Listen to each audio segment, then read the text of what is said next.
বিসমিল্লাহির রহমানির রহিম। বাংলাদেশের জাতীয় কবি কাজী নজরুল ইসলামের ১২৭তম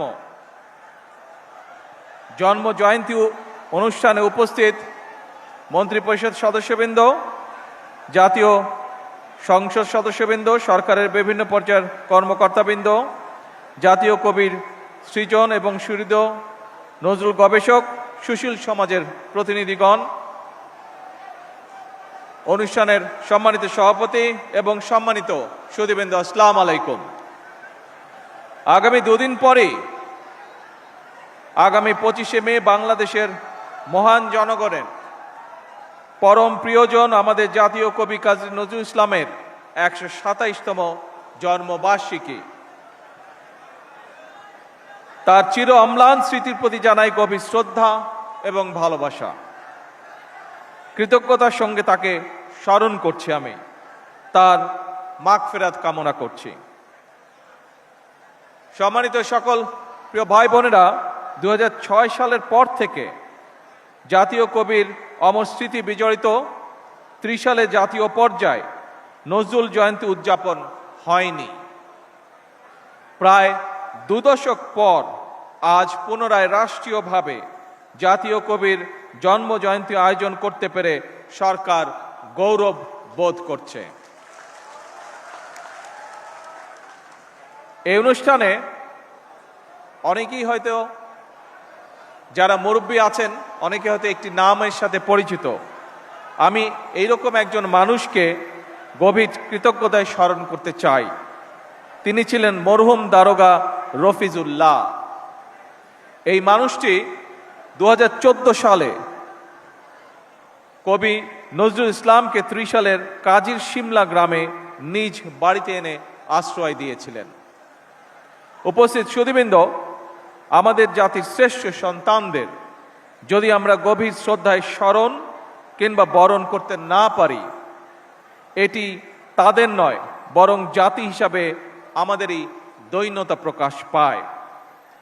এ প্রজন্মের অনেকেই হয়তো জানেন না, এই প্রজন্মের অনেকেই হয়তো জানেন না ১৯৭৬ সালের ঢাকার সরোয়ার্দী উদ্যানে জাতীয় কবির নামাজে জানাজার পর কবির লাশবাহী খাটিয়া যারা কাঁধে করে বহন করেছিলেন, তাদের মধ্যে অন্যতম ছিলেন শহীদ রাষ্ট্রপতি জিয়াউর রহমান। ১৯৭৯ সালের ২৫শে মে জাতীয় কবির জন্ম জয়ন্তী উপলক্ষে ঢাকার ফার্মগেট থেকে ঢাকা বিশ্ববিদ্যালয় কবির মাজার পর্যন্ত অনুষ্ঠিত একটি র্যালিতেও অংশ নিয়েছিলেন শহীদ রাষ্ট্রপতি জিয়াউর রহমান। প্রিয় উপস্থিতিবৃন্দ, ত্রিশালে জাতীয় কাজী নজরুল ইসলাম বিশ্ববিদ্যালয় প্রতিষ্ঠা করেছিলেন দেশনেত্রী বেগম খালেদা জিয়া। এভাবে জাতির কবির প্রতি সর্বোচ্চ শ্রদ্ধা এবং সম্মান প্রদর্শনের মাধ্যমে প্রমাণিত হয়েছে, কাউকে সম্মান জানালে নিজের সম্মান নষ্ট হয় না, বরং বিনয় মানুষকে মহিমান্বিত করে। আমি মনে করি এইসব কালজয়ী আদর্শ থেকে দূরে চলে যাওয়ার কারণেই বর্তমানে আমাদের সমাজে মূল্যবোধের অবক্ষয় দৃশ্যমান। সম্মানিত সুধীবৃন্দ, আমাদের জাতীয় ইতিহাসে অবিস্মরণীয় নাম কাজী নজরুল ইসলাম। পরাধীন, পর্যুদস্ত, পরাভূত জাতির ভাগ্য আকাশে তার আবির্ভাব ছিল আলোকবর্তিকার মতন। আমাদের আশা, আকাঙ্ক্ষা, স্বপ্ন, সংগ্রাম, সাহিত্য, সংস্কৃতি, ইতিহাস, ঐতিহ্য তার রচনার মধ্যে মহিমাময় সৌন্দর্য নিয়ে বাক্সময় রয়েছে। বিপ্লব, বিদ্রোহ কিংবা রণসঙ্গীত, ইসলামী তাহবিজ, তমুদ্দন কিংবা ইসলামী মূল্যবোধের গান, অথবা ভজন, কীর্তন কিংবা শ্যামা সঙ্গীত, প্রেম প্রকৃতি কিংবা মানবিক মূল্যবোধ, কৈশোরের আনন্দ কিংবা যৌবনের উন্মাদনা, প্রতিটি ক্ষেত্রেই নজরুল ইসলাম আমাদের শুদ্ধ প্রকাশ। কাজী নজরুল ইসলাম মানেই বাংলা সাহিত্যে এক নতুন ভোরের উদয়, বাংলা সাহিত্যের এক নতুন রুচির বিপ্লব। তিনিই কবিতায় এনেছেন যুদ্ধের গর্জন, কণ্ঠে তুলে নিয়েছেন রাষ্ট্রীয় এবং আত্মিক স্বাধীনতার বজ্র নিদাত। তিনি ছিলেন নারী অধিকারী, মেহনতি মানুষের কল্যাণ আর অসাম্প্রদায়িক বিশ্ব মানবতার এক অনন্য ফেরিওয়ালা। এই মহাকবি বাংলাদেশের অবমানকালের সংস্কৃতির চিরযৌবনের প্রতীক।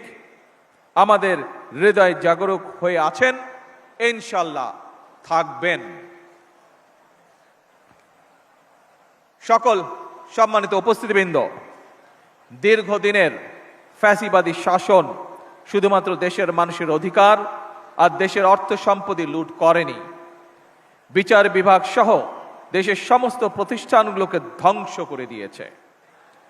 সবচেয়ে যেটি বড় ক্ষতি হয়েছে, বিশেষ করে বিতাড়িত ফ্যাসিবাদের সময় মানবতা, মানবিকতা এবং দেশের আবহমানকালের ধর্মীয় সামাজিক মূল্যবোধগুলোকে একেবারেই বিনষ্ট করে দেওয়া হয়েছে। ঢাকার মিরপুরে একটি নিষ্পাপ মেয়ের নির্মম মৃত্যুর মাধ্যমে মানুষের মানবিক মূল্যবোধের চূড়ান্ত অবক্ষয়ের চূড়ান্ত প্রমাণ মিলেছে। প্রিয় উপস্থিতিবৃন্দ, প্রিয় ভাই বোনেরা, এ বিষয়ে একটি কথা আজকের এই অনুষ্ঠানে আমি পরিষ্কারভাবে আপনাদের সামনে তুলে ধরতে চাই। এই ধরনের শিশু নির্যাতন বা নারী নির্যাতন বর্তমান সরকার কোনোভাবেই মেনে নেবে না এবং বর্তমান সরকার রামিসার এই হত্যাকারীর সর্বোচ্চ শাস্তি ইনশাল্লাহ আগামী 1 মাসের মধ্যে নিশ্চিত করবে এবং সেই সর্বোচ্চ শাস্তি হচ্ছে মৃত্যুদণ্ড, যাতে করে ভবিষ্যতে আর কোনো ব্যক্তি মানুষ এইভাবে শিশু বা নারী নির্যাতন করার সাহস না পায়। উপস্থিত সম্মানিত সকল উপস্থিতিবৃন্দ, একটি নিরাপদ মানবিক রাষ্ট্র এবং সমাজ প্রতিষ্ঠা করতে হলে আমাদেরকে আইনের শাসন প্রতিষ্ঠা করতেই হবে। রাজনৈতিক সংস্কৃতির পরিবর্তন ঘটাতে হবে।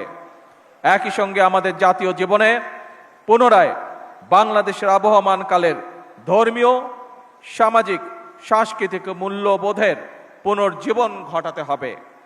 এক্ষেত্রেও কবি কাজী নজরুল ইসলামের জীবন এবং কর্ম আমাদের জন্য প্রাসঙ্গিক।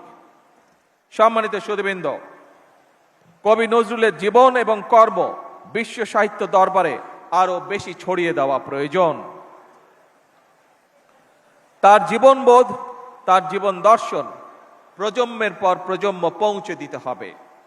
এরই অংশ হিসাবে আমাদের জাতীয় কবির স্মৃতি বিজড়িত ত্রিশালকে নজরুল সিটি হিসাবে ঘোষণা করা যায় কিনা এর ব্যাপারে সম্ভাব্যতা